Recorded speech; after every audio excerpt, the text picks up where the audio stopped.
Mari kita baca firman Tuhan.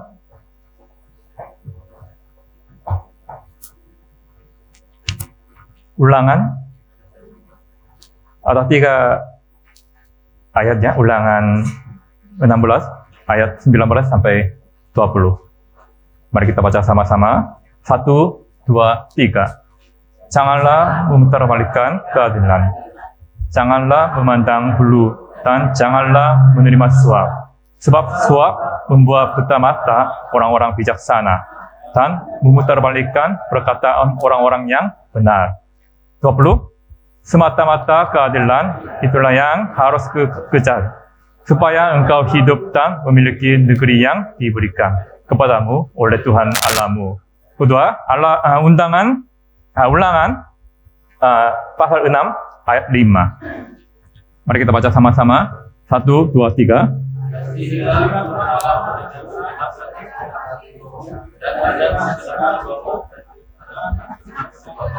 Ya, yang terakhir 1 Petrus pasal 1 ayat 16. 1, 2, 3. Sebab ada tertulis, kuduslah kamu, sebab aku kudus. Amin. Ya, Shalom Bapak Ibu Saudara. Ya, firman Tuhan hari ini temanya adalah The Ambassador of Heaven. Dalam bahasa Inggris, artinya duta besar dari Kerajaan Allah. Duta Kerajaan Allah. Mungkin tadi pagi sudah mendengarkan firman Tuhan seperti temanya sama, tapi pembicaranya berbeda ya. Dari Manado. Tapi sore ini dari Korea. Ya, tapi temanya sama, duta besar dari Kerajaan Allah. Hari ini ada beberapa hal yang paling penting perlu kita perhatikan. Pertama adalah kita diselamatkan oleh kasih karunia Allah. Amin. Bukan kekuatan kita, tapi kasih karunia Allah. Kita diselamatkan. Kedua, kita adalah orang-orang yang dipanggil oleh Tuhan. Bukan dipanggil oleh manusia, tapi dipanggil oleh Tuhan yang Maha Kuasa. Ketiga, oleh karena itu, kita semua memiliki tugas, misi. Kita semua punya tugas dari Tuhan. Keempat, orang-orang yang ditugaskan adalah orang-orang yang diutus oleh siapa? Diutus oleh Tuhan, oleh surga. Yang kelima, terakhir, ada beberapa syarat penting yang perlu kita miliki untuk bertugas misi tersebut. Ada tugas misi. Kita semua punya tugas misi dari Tuhan. Tapi kita harus melakukan. Tapi ada syaratnya. Ya, mohon ingatlah 5 hal ini saudara fokus pada firman sore hari ini. Pertama, kita semua diselamatkan oleh kasih karunia Allah. Oleh kasih karunia Allah, kita semua diselamatkan. Yang percaya katakan amin, saudara. Amin. Bahwa kita telah diselamatkan berarti kita telah menjadi umat kerajaan Allah. Tidak lagi orang-orang kerajaan manusia, tapi kerajaan Allah. Sebenarnya ini adalah sesuatu yang sudah kita ketahui. Kita sudah banyak belajar, kita sudah banyak dengar tentang hal ini. Kita sudah tahu.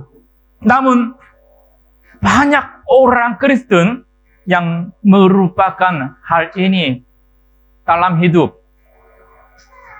Apa yang dapat kita buktikan bahwa kita telah diselamatkan? Buktinya apa? Kita dapat membuktikannya dengan kehidupan kita yang telah berubah. Kita harus berubah dalam firman Tuhan. Ada banyak orang yang diselamatkan dan tidak mengalami perubahan dalam hidupnya. Walaupun dia orang Kristen, di KTP tertulis nama agamanya Kristen, tapi tidak ada perubahan. Setiap hari Minggu beribadah, tapi tidak ada perubahan. Setiap hari dan sore merenungkan firman Tuhan, tapi tidak ada perubahan. Tidak ada perubahan dalam hidup kita. Berarti kita tidak hidup dalam kehendak Tuhan. Kita tidak menaati firman Tuhan. Ini sangat besar. Masalahnya sangat besar. Mari kita baca Matius 7 ayat 21. 1, 2, 3.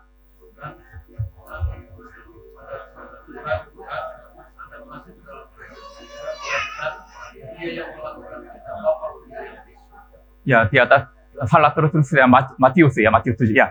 Bukan setiap orang yang berseru kepadaku, Tuhan, Tuhan. Banyak orang Kristen kepada Tuhan, berseru kepada Tuhan, Tuhan, Tuhan.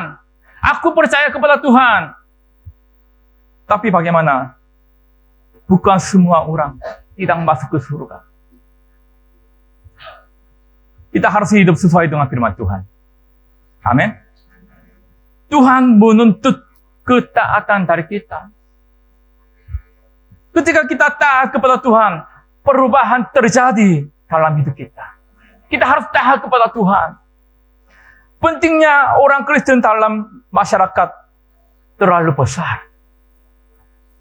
Tuhan telah memerintahkan kita untuk menjadi garam dan terang di dunia. Ini adalah misi kita. Ini bukan sesuatu permohonan. Ini adalah perintah Tuhan. Ini adalah kehidupan yang harus dijalani oleh Kristen. Apakah saudara menjadi garam dan terang di rumah saudara atau di masyarakat saudara? Sudah menjadi garam, sudah menjadi terang di dalam keluarga, di dalam tempat kerja. Apa yang membuktikan bahwa hidup Bapak saudara adalah garam dan terang? Buktinya apa? Penilaian orang-orang yang memperhatikan hidup saudara membuktikan bahwa saudara adalah orang Kristen. Sangat penting untuk dilihat dalam kehidupan. Kita dilihat di dalam masyarakat. Ini adalah sangat penting Bapak Ibu Saudara. Peran duta besar suatu negara sangatlah penting. Di Indonesia juga ada duta besar dari Korea Selatan. Peran seorang duta besar adalah, pertama, mereka harus mengejar kepentingan nasional negara yang mengirim dia. Kedua, dia harus membuat hubungan yang baik antara kedua negara, Indonesia dan Korea. Perannya duta besar itu. Seorang duta besar juga merupakan seseorang yang mewakili negara asal. Karena presiden mengirim dia untuk melaksanakan. Itulah mengapa para duta besar harus memberikan contoh hidup yang baik dalam segala hal. Perkataannya, tindakannya. Hal ini dikarenakan kesalahan seorang duta besar dapat memberikan dampak yang sangat buruk bagi negara asalnya. Kehidupan duta besar itu sangat penting di dalam negara itu. Dia harus menjaga setiap perkataan dan setiap tindakannya. Harus hati-hati. Tuhan telah menempatkan kita sebagai duta-duta kerajaan Allah. Kita semua adalah orang-orang yang telah diberi misi sebagai duta. Kemanakah Allah mengutus kita? Kemanakah Allah mengutus Bapak Ibu Saudara? Tuhan telah mengutus kita di rumah tangga, di tempat kerja, dan di sekolah kita, di negara kita. Mengapa Tuhan mengutus kita ke tempat tersebut, Bapak Ibu Saudara? Tuhan telah mengutus kita untuk menjadi garam dan terang di tempat tersebut. Kita harus menjadi garam dan terang di rumah tangga kita. Kita harus menjadi terang dan garam di tempat kerja kita. Kita harus menjadi garam dan terang di negara kita. Mari kita baca Ulangan 16 ayat 19 ke 20. 1, 2, 3. Janganlah memutar kebalikan keadilan. Janganlah memandang bulutan. Janganlah menerima suap. Suap membuat buta mata orang-orang bijaksana dan memutarbalikkan perkataan orang-orang yang benar. 20. Semata-mata keadilan itulah yang harus kau kejar, supaya engkau hidup dan memiliki negeri yang diberikan kepadamu oleh Tuhan Allahmu. Amin. Tuhan telah memberikan hakim-hakim di waktu itu. Di waktu itu Tuhan telah memberikan hakim-hakim dan petugas-petugas kepada setiap suku Israel. Ada 12 suku. Tuhan telah memberikan hakim-hakim dan petugas-petugas. Dan Allah memerintahkan mereka untuk memberikan pengadilan yang adil dan keputusan yang adil. Untuk itulah Tuhan menempatkan mereka. Ini peran untuk hakim-hakim dan petugas-petugas di saat itu, Bapak Ibu Saudara. Umat Allah harus tulus di hadapan Tuhan. Kita harus tulus di hadapan Tuhan. Umat Allah harus melakukan penilaian atau keputusan itu yang baik. Umat Tuhan tidak boleh didorong oleh keinginan yang mementingkan diri sendiri. Umat Allah adalah mereka yang melakukan kehendak Allah, bukan kehendak diri sendiri. Tapi dialah dunia, Bapak Ibu Saudara. Penghakiman dunia seringkali tidak adil. Keputusan dunia ini tidak adil. Ada banyak orang yang akan mengubah penilaian demi kebaikan organisasi, demi kebaikan pribadi. Itulah yang terjadi di Korea Selatan saat ini, Bapak Ibu Saudara. Di Korea Selatan sekarang mengalami masalah besar. Pada bulan Desember tahun lalu, Presiden Korea Selatan secara ilegal mengumumkan darurat militer. Presiden mengerahkan sejumlah besar tentara untuk membunuh anggota DPR dan orang-orang yang menentangnya. Dia sangat jahat. Karena kejahatan ini, Presiden Korea harus diadili pengadilan untuk dimakzulkan. Namun banyak waktu yang telah berlalu dan pengadilan belum memutuskan. Belum ada hasil. Masih menunggu sampai hari ini, Bapak Ibu Saudara. Bahkan membebaskan presiden dari penjara sekarang. Dia pulang ke rumah. Ini tidak ilegal. Ada alasan mengapa para hakim tidak melakukannya dengan benar, Bapak Ibu Saudara. Saat ini terdapat konflik antara hakim dan hakim yang berpihak pada Presiden Korea dan hakim yang ingin membuat pengadilan keputusan yang benar berdasarkan hukum. Ada dua pihak terpisah. Jadi mereka tidak bisa memutuskan. Ada hakim yang ingin membebaskan presiden karena kecenderungan politik mereka sendiri. Karena mereka adalah sepihak presiden. Hal ini telah mencapai titik di mana keadilan tidak lagi ditemukan di pengadilan Korea Selatan. Banyak di antara para hakim tersebut beragama Kristen. Seseorang yang seharusnya hidup berdasarkan firman Tuhan. Itulah firman Tuhan justru dibimbing oleh kepentingan dan kecenderungan politiknya sendiri untuk membuat penghakiman. Alkitab dengan jelas memerintahkan kita, Bapak Ibu Saudara. Semata-mata keadilan. Itulah yang harus kau kejar. Harus kau kejar. Itulah kehidupan garam dan terang di dunia ini, Bapak Ibu Saudara. Ketika garam kehilangan rasanya, bagaimana? Maka garam itu tidak lagi menjadi garam. Ketika terang kehilangan cahayanya, hasilnya apa? Dunia akan menjadi gelap. Jika seseorang Kristen tidak hidup sesuai dengan kehendak Allah, maka dia tidak lagi umat Allah sebenarnya. Duta-duta kerajaan Allah harus hidup untuk kebaikan kerajaan Allah. Duta-duta kerajaan Allah harus menjadi pendamai antara dunia dan Allah. Seperti Yesus Kristus. Sebelum model orang Kristen yang memberikan kebaikan bagi dunia dicatat dalam Alkitab, kitab Kisah Para Rasul. Mari kita baca kitab Kisah Para Rasul pasal 2 ayat 47. 1, 2, 3. Sambil memuji Allah dan mereka disukai semua orang. Dan tiap-tiap hari Tuhan menambah jumlah mereka dengan orang yang diselamatkan.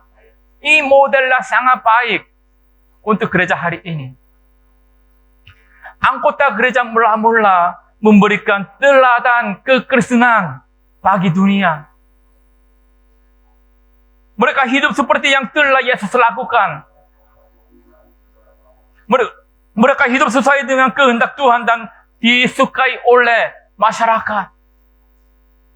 Sebagai hasilnya, Injil secara alami disebar dan jumlah orang percaya meningkat, bertambah dari hari ke hari.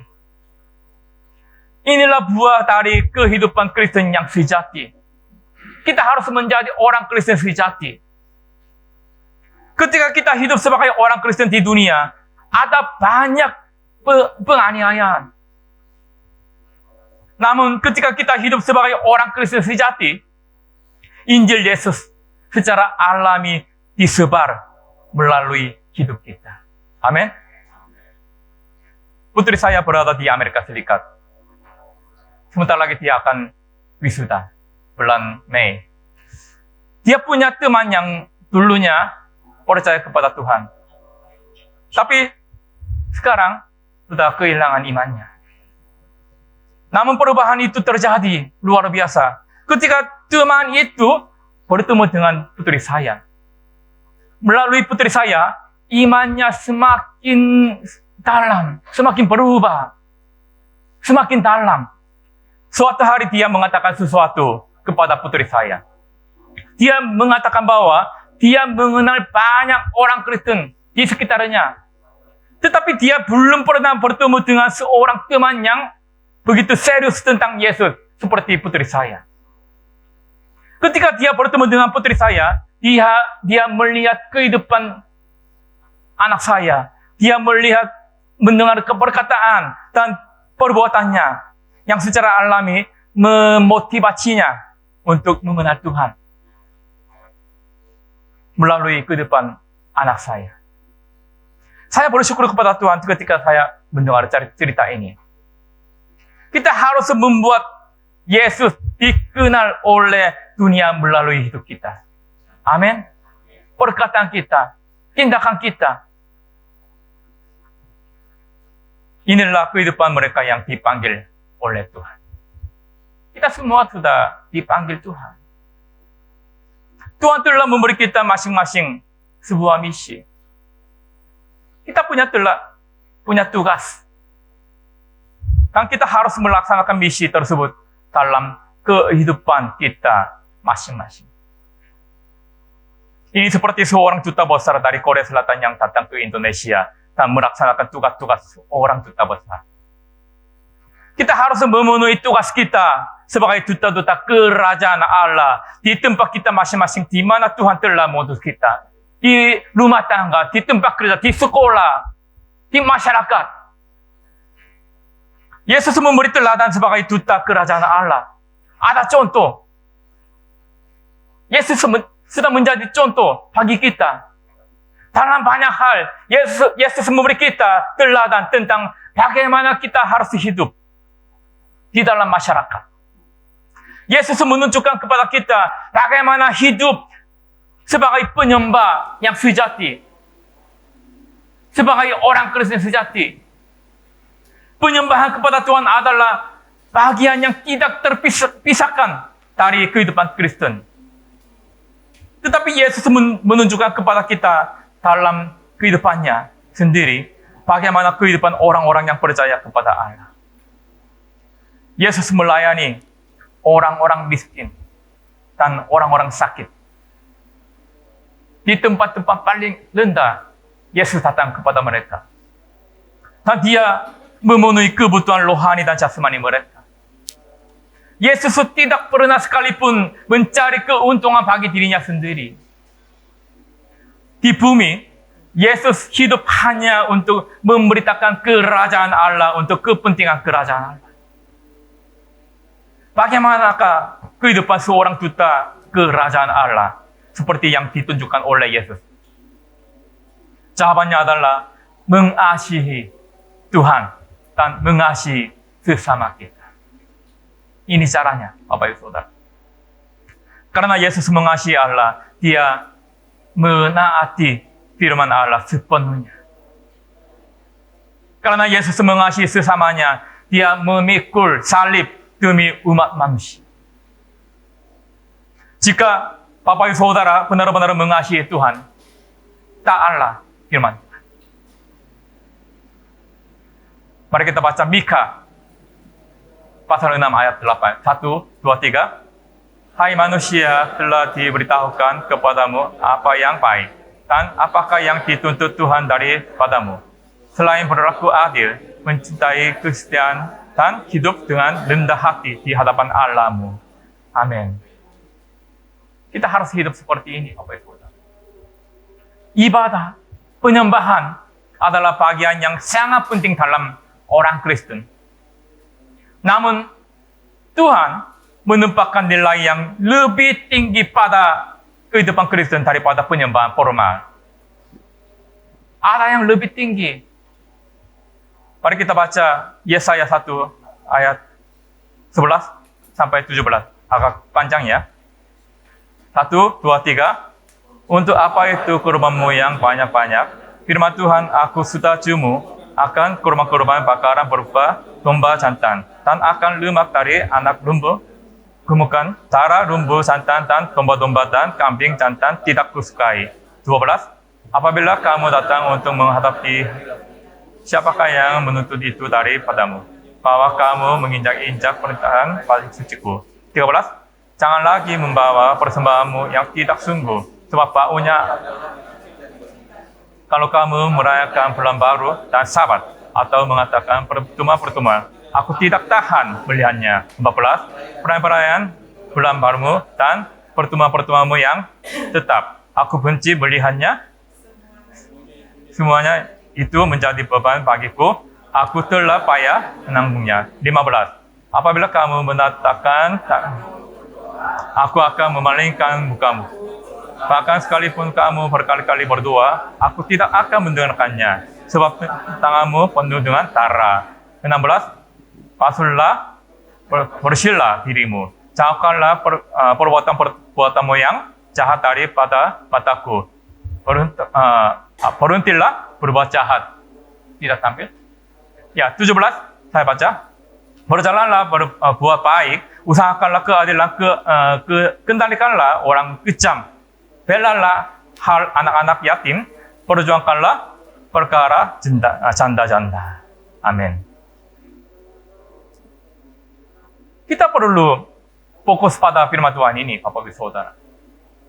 Yang lebih penting dari penyembahan kita di dalam gereja adalah kehidupan kita di luar gereja. Tuhan berkata bahwa Dia tidak berkenan dengan banyak persembahan-persembahan dan banyak penyembahan yang formal. Ini bukan berarti Tuhan mengabaikan ibadah. Tuhan berkenan atas penyembahan kita. Amin. Tuhan berkenan, Tuhan sukacita penyembahan kita. Namun Tuhan berkata bahwa Dia bosan. Dia bosan dengan penyembahan formal dari mereka yang datang untuk menyembahnya. Dia menegur orang Kristen formal yang hanya datang ke gereja. Hanya menginjak-injak. Secara khusus, Tuhan menolak para penyembah yang tidak mengubah hidup mereka. Tuhan menolak orang Kristen yang adalah orang Kristen yang kudus hanya di dalam gereja. Kudus hanya di dalam gereja. Tetapi menjalani kehidupan yang buruk di luar gereja. Di dalam gereja dia sangat kudus kelihatannya. Tapi di luar gereja kehidupannya sangat buruk. Apa masalahnya Bapak Ibu Saudara? Tuhan memerintahkan bahwa jika kita sungguh-sungguh mengasihi Tuhan, kita harus mengasihi sesama kita. 1 Yohanes pasal 4 ayat 20. Ini tidak bisa. Oke. Ya, saya bacakan. 1 Yohanes pasal 4 ayat 20. Jikalau seorang berkata, aku mengasihi Allah, dan ia membenci saudaranya, maka ia adalah pendusta. Karena barang siapa tidak mengasihi saudaranya yang dilihatnya, tidak mungkin mengasihi Allah yang tidak dilihatnya. Ini penting Bapak Ibu Saudara. Siapakah orang Kristen sejati? Jika saudara adalah orang Kristen sejati, buah-buah kasih Tuhan seharusnya terlihat jelas di dunia ini. Jika saudara adalah orang Kristen sejati, saudara harus mengasihi sesama seperti halnya saudara menyembah Tuhan. Ulangan pasal 6 ayat 5. Kasihlah Tuhan Allahmu dengan segenap hatimu dan dengan segenap jiwamu dan dengan segenap kekuatanmu. Lebih dari itu, Yesus Kristus berkata, kasihilah sesamamu manusia seperti dirimu sendiri. Kasihilah sesamamu. Namun terlalu banyak orang yang mengaku mengasihi Tuhan, gagal mengasihi sesamanya. Mereka sangat mencintai Tuhan, tapi mereka tidak mengasihi sesamanya. Apa artinya mengasihi sesama kita, Bapak Ibu Saudara? Membantu orang miskin juga merupakan bentuk mengasihi sesama. Mengasihi sesama juga berarti mengunjungi dan menghibur dan mendoakan mereka yang membutuhkan. Ini penting saudara. Tapi contoh kasih sesama yang terbaik adalah dengan menunjukkan kepada mereka kehidupan Kristen yang sejati. Ketika mereka melihat kehidupan kita, ketika mereka mendengar perkataan kita, mereka seharusnya dapat melihat cerminan Yesus Kristus dalam diri kita. Mereka harus melihat Yesus Kristus melalui hidup kita. Saat ini, Gereja Korea sedang mengalami masa kemunduran. Masyarakat membenci dan mengutuk Gereja Korea sekarang. Di masa lalu, Gereja Korea telah berkembang menjadi gereja yang sangat sehat di tengah masyarakat. Namun hari ini, Gereja Korea memiliki salah satu catatan paling memalukan dalam sejarah gereja. Ada suatu alasannya. Hal ini terjadi karena orang Kristen Korea tidak hidup sesuai dengan firman Tuhan. Ini masalah besar, Bapak Ibu Saudara. Sulit untuk melihat Yesus dalam diri orang Kristen di Korea Selatan. Ada banyak orang Kristen, tapi masyarakat tidak bisa melihat Yesus melalui hidup mereka.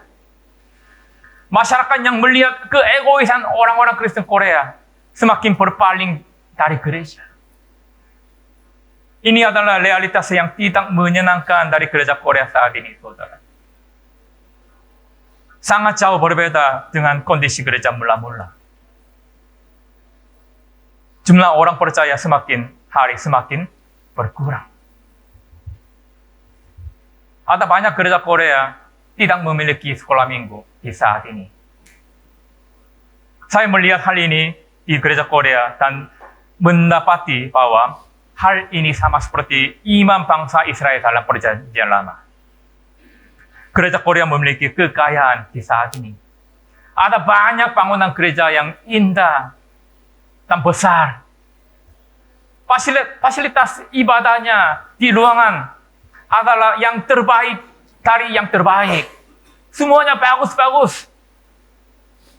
Seperti inilah tampilan gereja Korea dari eksternal, dari luar. Dengan segala sesuatunya. Semuanya lengkap. Namun ada suara-suara di masyarakat bahwa gereja Korea telah korup. Ini kondisi gereja Korea di saat ini. Hari ini membawa gereja terlihat tidak seperti gereja di mata dunia. Di mata dunia, inilah yang membuat seorang Kristen menjadi bukan Kristen.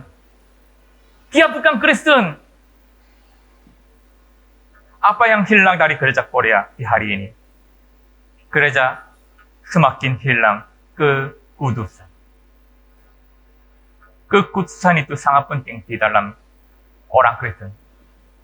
Jika gereja menjadi korup, menjadi jelek, menjadi jatuh dosa, itu berarti gereja kehilangan kekudusannya. 1 Petrus pasal 1 ayat 16. 1, 2, 3. Sebab kudus kamu, sebab aku kudus. Kuduslah kamu. Ini perintah Tuhan. Tuhan memerintahkan Israel dan kita hari ini berulang kali. Kuduslah kamu. Kuduslah kamu. Kudus berarti dipisahkan dari duniawi. Dipisahkan, dipilih oleh Tuhan. Ini adalah artinya kudus. Dalam Imamat pasal 19 ke-20, kita melihat bahwa gagasan Allah tentang kekudusan adalah pertama, kehidupan iman yang membawa kita ke dalam hubungan yang benar dengan Tuhan. Kedua, ini adalah tentang mempraktikkan kasih untuk memiliki hubungan yang benar dengan sesama. Memenuhi kedua ini dengan sempurna adalah kekudusan yang benar-benar dituntut oleh Tuhan.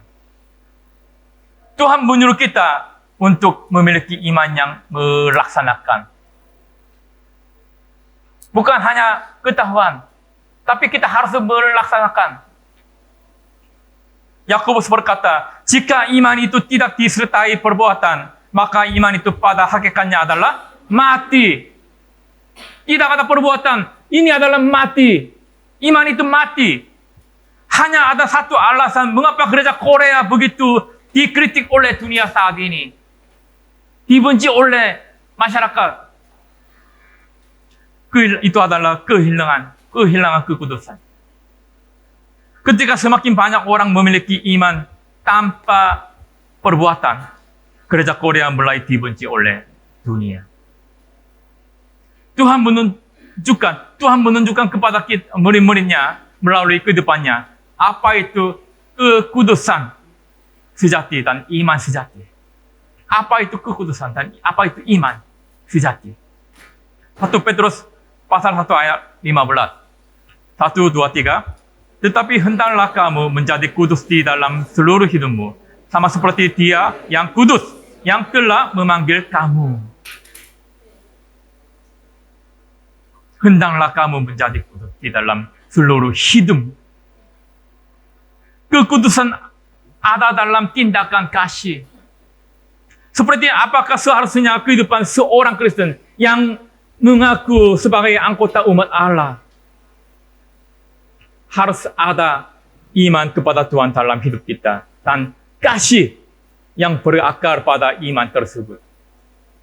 Hanya dengan demikian kita dapat mencapai kekudusan sejati yang Tuhan firmankan.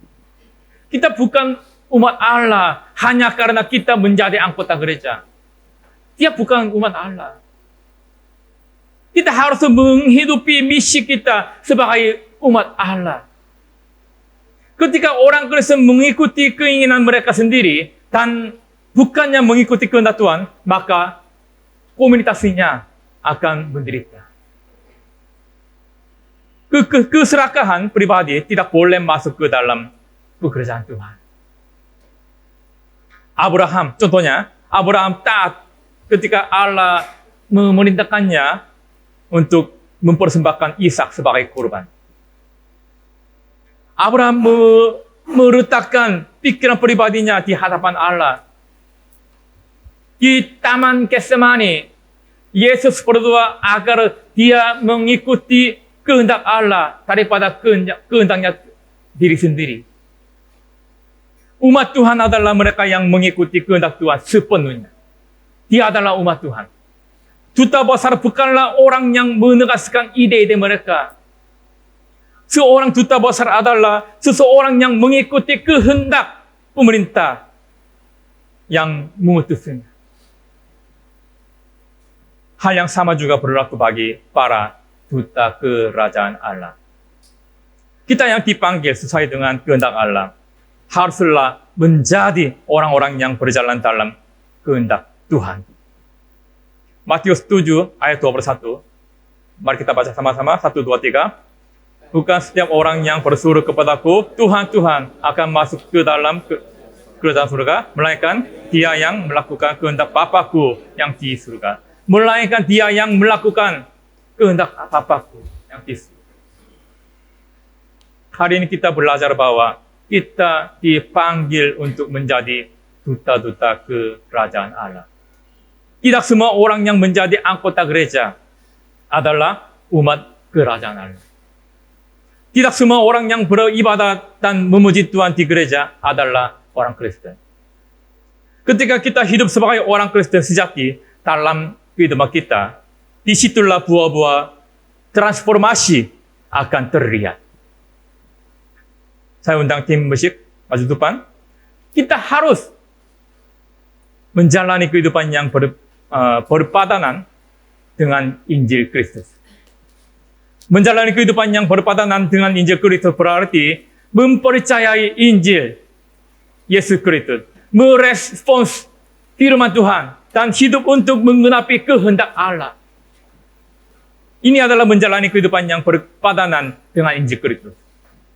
Kehidupan yang berpadanan dengan Injil Kristus adalah kehidupan yang merespons dengan benar terhadap panggilan Tuhan. Mulai hari ini dan besok, kita mulai minggu yang baru. Tuhan telah mengutus kita untuk menjadi duta di dunia. Bapak Ibu Saudara, hiduplah sebagai duta Kristus selama seminggu ini pun. Kasihlah Tuhan dan kasihlah sesama kita. Mengasihi sesama kita adalah tentang menghidupi teladan yang indah sebagai orang Kristen kepada orang-orang di sekitar kita. Ketika kita hidup seperti itu, sesuatu yang baru akan terjadi dalam diri kita. Ketika kita hidup seperti itu, perubahan akan terjadi di gereja ini. Ketika kita hidup seperti itu, perubahan akan terjadi di Sidoarjo. Dan melalui kehidupan saudara yang indah dan sejati, perubahan akan terjadi. Perubahan yang luar biasa akan terjadi di Indonesia. Yang percaya katakan amin saudara. Mari kita menaikkan pujian, pujian namamu.